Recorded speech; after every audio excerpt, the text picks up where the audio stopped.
I'm going to start over here with the Four of Pentacles. He's a bit of a grim-faced old miser.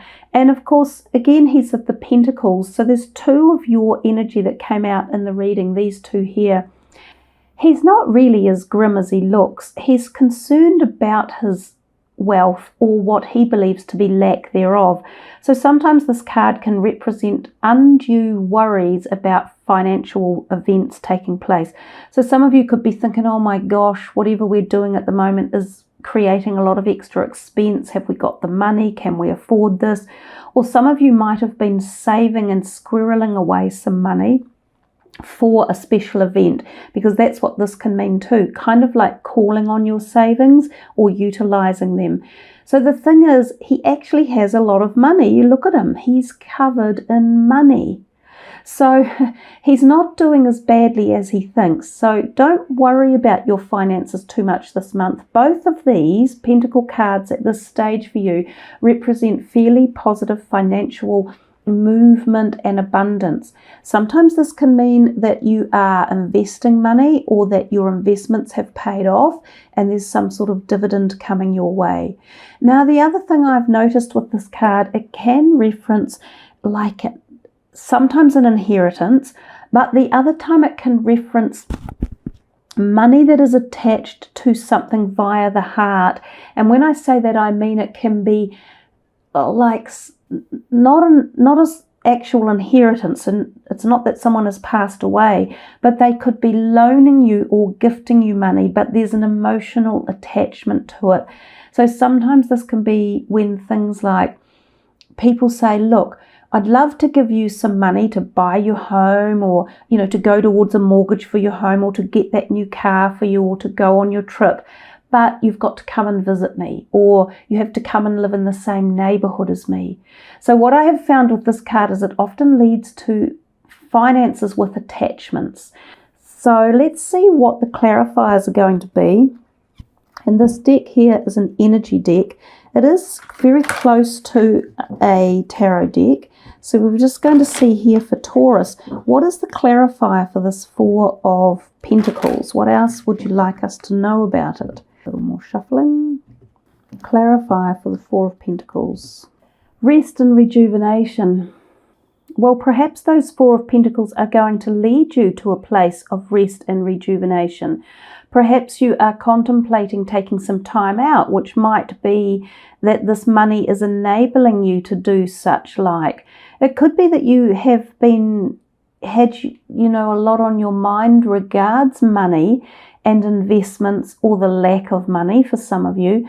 And so it's suggesting to you take a break from that and focus more on regaining strength by the look of it, or feeling whole and being able to contemplate angles of thought from a greater perspective, from like the global perspective or the conscious, collective conscious. Because when we do rest and rejuvenate, we allow creativity to come in, we allow cosmic or external energy to come into our bodies, exactly as what is happening here with this guy. This beautiful white light is coming in and around him. It's like it's reinvigorating his body, and I notice particularly it's coming into this thoracic area of his body, which we talked about before for some of you, around that gut area. Maybe for some of you there's going to be, you spend some money on this part of your life which is about healing or helping yourself or reinvigorating yourself or renewing yourself. So sometimes this could be operations like surgical procedures, or going on a retreat where you are blissfully reinvigorating the physical body. I did mean to say too that April is a month where Easter is in it this year, and oftentimes at that time of the year, the veil between the physical world and the spiritual world thins, and it's very possible to find ourselves easily connected with spiritual energy. So sometimes this can be very physically felt, like it's powerful, and you can sometimes get spiritual messages. You can sometimes even feel spiritual energy around your body, like this one here. So there could be quite a few different messages from that. Let's just take another glimpse at one last clarifier. We'll go to the John Holland deck and see what he has to say. Last clarifier. I think the message of rest and rejuvenation is always a beautiful one for us all. We're often very busy and sometimes we don't take enough care of our physical self. But remember, the physical self is directly linked to the emotional and spiritual. So when you look after one, you are looking after them all. Deception and envy. It seems a very different message than the other three that we've got going on here, which this is the Seven of Swords. And it's not a card I particularly like. Whether or not there is someone involved around you that has some influence on your money or a project that you are doing, or the way you have felt as though you've needed to protect yourself a little bit up here. Notice he is protecting his heart and his physical body around that area that this one is allowing to be very, very open.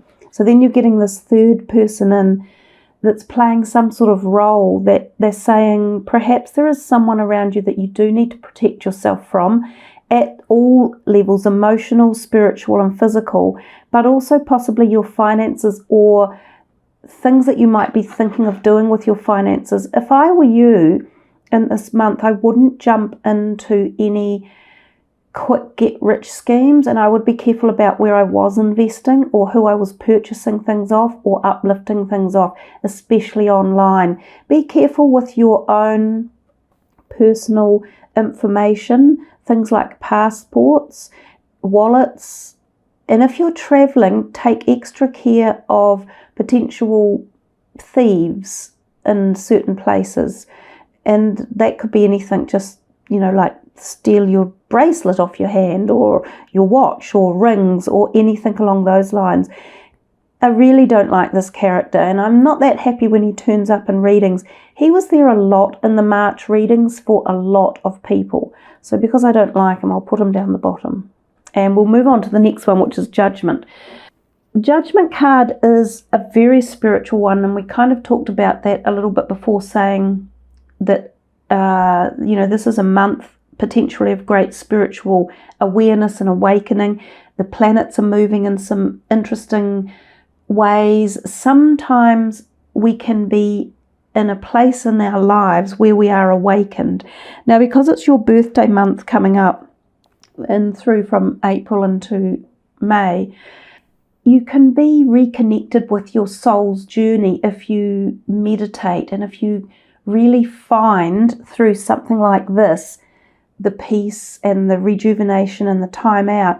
These things can help be cathartic metamorphosis for the regrowth of your direction in life, and that's what the Judgment is. Now, sometimes it will almost be like an aha moment or an epiphany. Some of you will hear things. You could hear strange things like strange noises or whisperings from the cosmos or the celestial realm. For some of you, it could be like a bolt out of the blue, and you just get this unbelievable message that you've been doing something or going in a wrong direction, and you're suddenly aware of it, and you are going to make changes and move in the right way. For some of you, this pertains to the oceans, it pertains to water, sea, and it can also pertain to travel.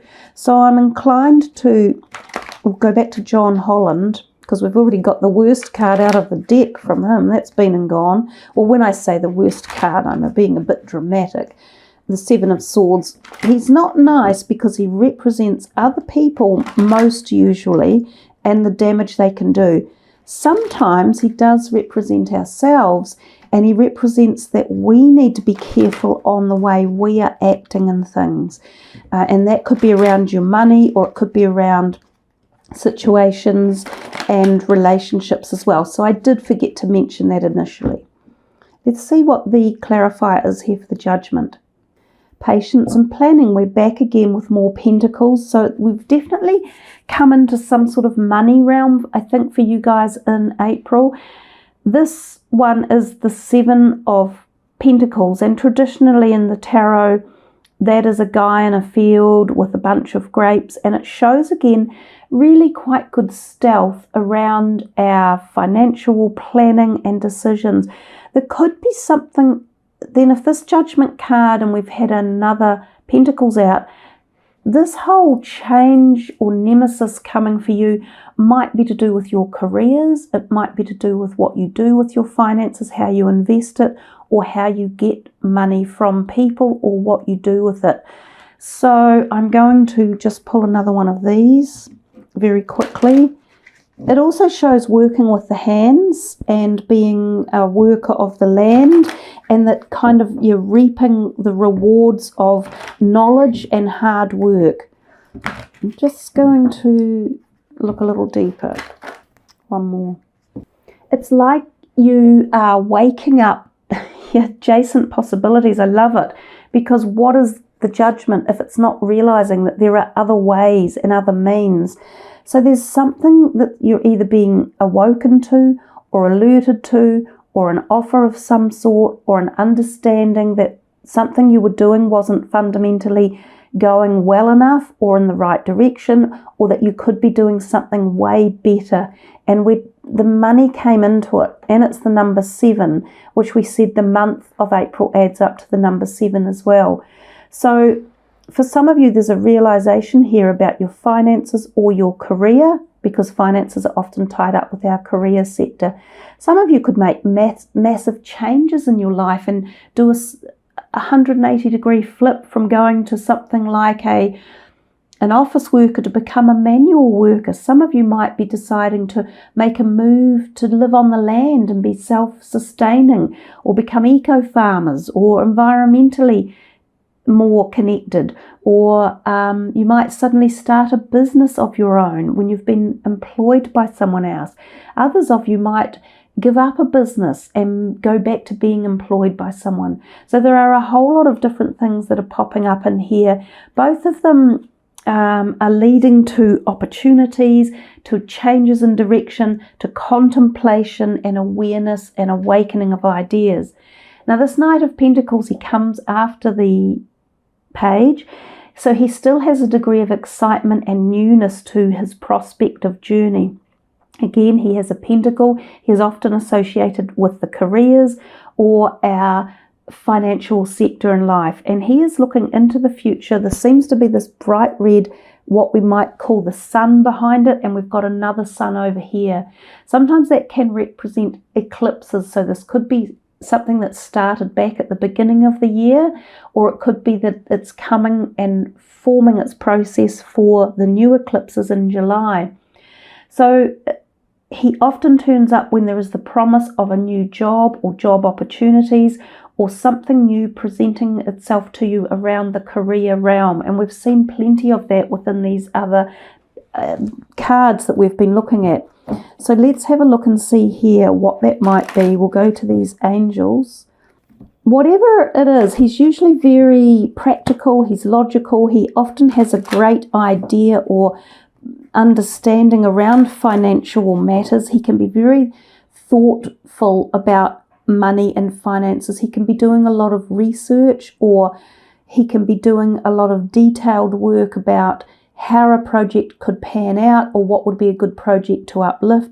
So he's got your reliable, steady, one step at a time type thing.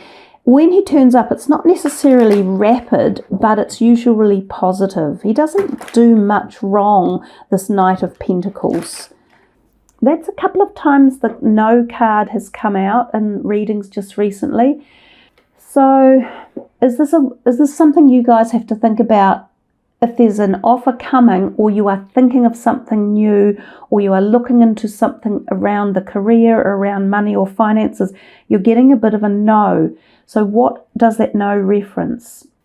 Be assertive. Well, we've talked about that with the fact that the Taurian energy is very groundedly assertive. It's slow and steady. So they are asking you to take a steady plight in this. Maybe there was something that you are being offered and you're thinking, no, it's not quite good enough. So it feels as though you can add a little bit of being assertive to a situation. If it's like a new job offer, or it's new employees, or you're thinking of a new employer, maybe there's a little bit more that you can communicate with or negotiate on. So there might be room for negotiation. So I'll do another one. So it's coming to light within the next few weeks, or you'll see more or know more or understand more. I did say to some other astrological signs that I'm uploading these, as I say, it is a little bit towards the end of March, but I think this will be very active, this reading, kind of right from the get-go, and it might even extend itself beyond April. So keep yourselves just watching for action, answers, and direction. With the Sun is a beautiful card. It is about new opportunities, new beginnings, and again, I'm thinking new businesses or new business strategies, opportunities.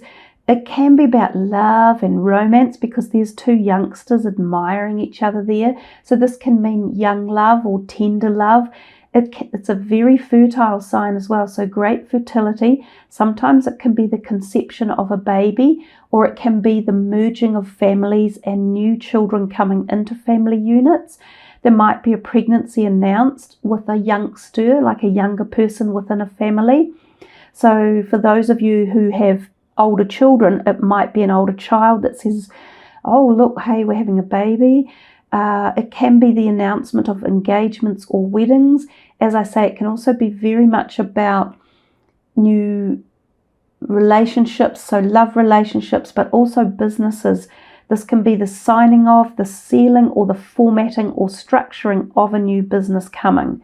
So the Sun, to me, kind of really blazes across this whole reading and puts this guy, the Seven of Swords, out the back. It puts him to rest a little bit. So let us see what is a clarifier here for the Sun. Okay. Wow. You know, I love it when you get such beautiful power in a reading. Although it's not the Sun, it is the Sun. We've got another beautiful golden glowing orb in the sky. We started off with all that yellow. We're still back in the yellow. We've got the rays of the sun coming out of here. We have wisdom, which is a major arcana. It's another major arcana that it sits on. This is the Hierophant. He is about doing things by the law, about representing learning, understanding, spiritual growth. And he can also represent like the church and religious things. So I'm definitely thinking for some of you, there could be weddings or engagements or the birth of babies. This also, with his book that he's holding, it's very formal, almost like a court of law or following rules or regulations, which can be how you form a new business by signing documents and contracts. The little dog down here could be something for some of you. The Sun, whilst it can bring in new relationships amongst people, and they can be really special and close, like soulmates, we can also find ourselves with new pets, and they can be soulmates as well. Sometimes it can be the passing of a pet, but it can also be the bringing in of a new pet at a very, very special bonded level. Also family, society, community. It follows the rules and regulations of that. So these two are very positive. They bode well. They're quite firm, and they're talking about power, definitely power, new beginnings. And we've talked so much about money, you know, for you guys. I'm just going to finish your reading with one of these cosmic cards and see what the final message is for Taurus. We'll bring it down as a clarifier from here, but it might be more like an overall messenger. We just have to wait and see what comes. This is for Taurus. What's the last message that you want to tell them here? You've had an interesting reading, guys, with lots of pertinent messages. And you'll just have to think about it and ponder them as you go back over them. Come and listen to the reading more than once in the month and initiate yourself with the messages within. One more, I think. Time out. 32. So right from the first line and then the last line, we have two messages that are similar. And interestingly enough, they neither of these two exude all that yellow. So there's a lot of yellow energy going on in the background, but you had this underlying information about making sure that you do give yourself some rest and rejuvenation. I'll read to you from the book for this because I think the words are quite powerful, and not many people know the meanings of her cards at this point because they're fairly new. Time out. Stop racing around the clock. Step outside and feel the magic and oneness of nature. And, we talked that there's the sun, and that is nature, and that is magic and oneness. And it's profound energy that we get from the sun, and it's quite healing, and it gives us new ideas. It gives us healing, like the body over here, the rest, the replenishment, the harvest, the fertility, the conception, the creativity as well. Time out. If you have picked this card, Spirit is calling for you to slow down. Take some time out from your busy schedule and the hustle and bustle of your everyday life. Chasing the clock and getting yourself all caught up in the illusion of time has been taking its toll on you, dear one.